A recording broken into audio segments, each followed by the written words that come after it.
So now we're going to talk about interstate support and custody agreements. So it used to be that you could forum shop. It used to be that you could, and it's a great discussion for where we live because we're right over a state border, right? So if I didn't like the custody arrangement that I got in Kentucky, I could hop over to Indiana, change my domicile, file for custody there, and perhaps be granted a better arrangement or support.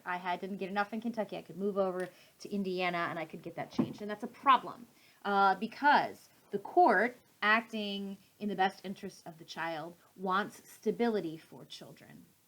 And so constantly changing orders, as we talked about, in most states, even if you want to change a support or a custody order in a state, you still may have to wait a year. You still may have to have a 20% change. You still may have to prove that the child's interests have changed significantly. So that's not even when you're hopping between state to state. But when we are going to change support and custody, there used to be, in the 60s and 70s, some pretty significant difficulty in determining who might have jurisdiction over a case. If a child was 50% in Indiana and 50% in Kentucky, then they have domiciles in both places, and both places would have jurisdiction based on the way we did divorce, right? So it used to be incredibly complex. And now we have passed, there's federal law and there are model rules, model laws that most, if not all, states have adopted in order for us to figure this out. Now, your book talks about URISA. That's an old act that's been supplanted by UIFSA, and that is the Uniform Interstate Family Support Act. That is a uniform act that most, if not all, states have enacted that says, here's how we are going to do things.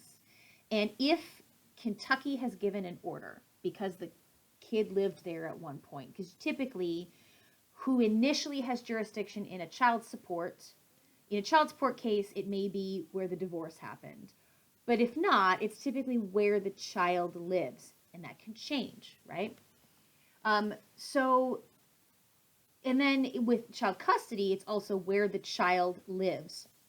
Understanding that if it's a situation where I'm determining the jurisdiction of custody in an initial capacity, it's where the child lives, has the most contacts with. So in order to figure out jurisdiction in a custody case the first time, I'm going to look at where the child lives, with whom and how often. So if they spend 70% of their time in Kentucky and 30% of their time in Indiana, that's going to go towards Kentucky. Where the child's doctors are, if they have medical care, if they live in Indiana, they have medical care. Let's say they live in Indiana 70% of the time, and in Kentucky 30% of the time, but they're sick and they're always at U of L or they're always at COSAIR and they're always getting treatment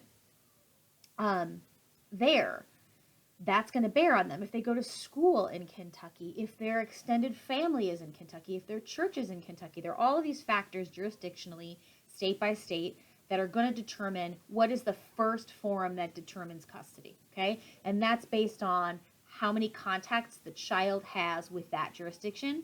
And the more contacts, the state that has the most contacts is where the custody is going to be determined, okay? But, so if I get a Kentucky order, custody order, can I move to Indiana and either modify it or fail to get it enforced? Because if I take my Kentucky order and I go to an Indiana judge, can the Indiana judge say, well, that's a Kentucky order, I can't, it doesn't apply here?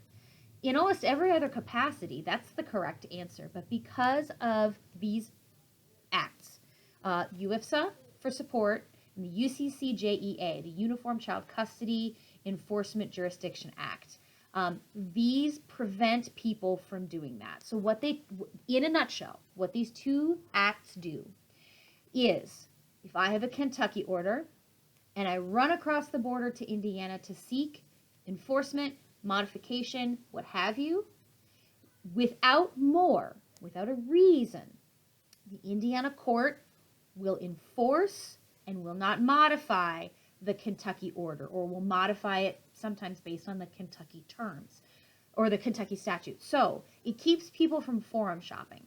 Are there reasons that allow us to change the jurisdiction from state to state? Yes, but this is designed completely to keep people from forum shopping. That's the big thing. We're keeping people from forum shopping. And it also keeps continuity, stability for the children who are affected by support and child custody laws. Okay, generally speaking, we are going to go through the home states as much as we can in order to keep these support orders, child custody orders stable. And these particular acts, these state statutes, we're going to look at them and see how they apply when we do change custody or support. So if we've got a couple living in Kentucky and one of them stays in Kentucky and the other one moves to Indiana, we have a Kentucky support order.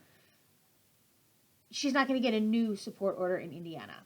But then if the other spouse also moves to Indiana, is that potentially a good reason for us to get a new order in Indiana? Yes. So based on the language of those particular acts, we're going to determine whether or not the facts allow us to move those orders to another state or whether they don't. And that is support jurisdiction and custody jurisdiction in a nutshell. I will update this with some specifics in a bit, but at least you have a little bit to go on, a little bit of a breakdown of how that happens from state to state.